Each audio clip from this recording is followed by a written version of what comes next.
আওয়ামী লীগ ডাকাত হয়ে আসে, কখনো তারা ককটেল সন্ত্রাস হয়ে হিসাবে আসে, কখনো তারা বাসে হলে আগুন সন্ত্রাস হয়ে হিসাবে আসে।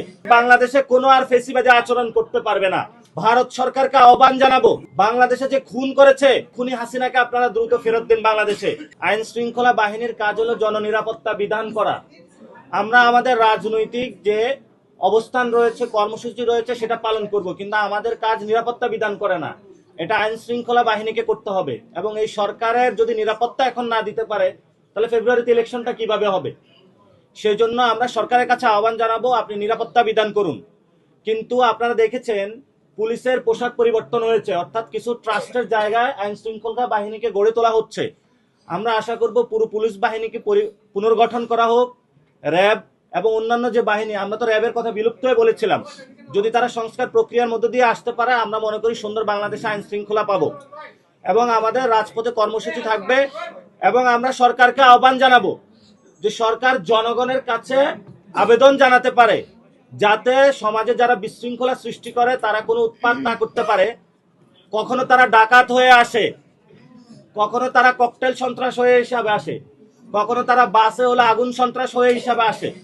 তা আমরা জনগণ ঐক্যবদ্ধ আছি, ইনশাল্লাহ জনগণ ঐক্যবদ্ধ থাকলে আওয়ামী লীগ বাংলাদেশে কোনো আর ফেসিবাদী আচরণ করতে পারবে না।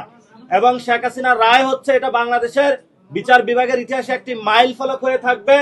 এবং বাংলাদেশে যে বিচার বিভাগ এখনো বিরাজমান আছে সেই প্রক্রিয়ার মধ্য দিয়ে আমরা যাচ্ছি। কিন্তু আমরা সাথে সাথে ভারত সরকারকে আহ্বান জানাবো যে আপনাদের এখানে বাংলাদেশে যে খুন করেছে, গুম করেছে খুনি হাসিনাকে আপনারা দ্রুত ফেরত দিন বাংলাদেশে। আপনাদের সাথে আমরা ন্যায্য সমতার ভিত্তিতে সম্পর্ক চাই, কিন্তু বাংলাদেশের কোনো খুনি আসামি, দাগী আসামিকে যদি আপনারা আশ্রয় দিয়ে রাখেন, এই আসামিকে ফেরত দেওয়া পর্যন্ত ন্যায্যতার সমতার ভিত্তি হতে পারে না। এজন্য আমরা ভারত সরকারকে আহ্বান জানাবো দ্রুত গতিতে শেখ হাসিনাকে ফেরত দেওয়া হোক। এবং আপনারা জানেন ইতিমধ্যে আমাদের যিনি খলিলুর রহমান স্যার, যিনি হলেন আমাদের সামরিক উপদেষ্টা রয়েছেন, উনি হলো আমাদের ইন্ডিয়াতে সফর করেছেন। আমরা সরকারকে আহ্বান জানাবো সেই সফরটা কি জন্য হয়েছে, কেন করেছেন, আমাদের একটা দোয়াশা তৈরি হয়েছে যাতে জাতির সামনে এটা স্পষ্ট করা হয়। এটা আমাদের জনগণ হিসাবে ওনাদের প্রেস ব্রিফিং করে জানানো, মানুষকে ব্যাখ্যা দেওয়া নৈতিক দায়িত্ব।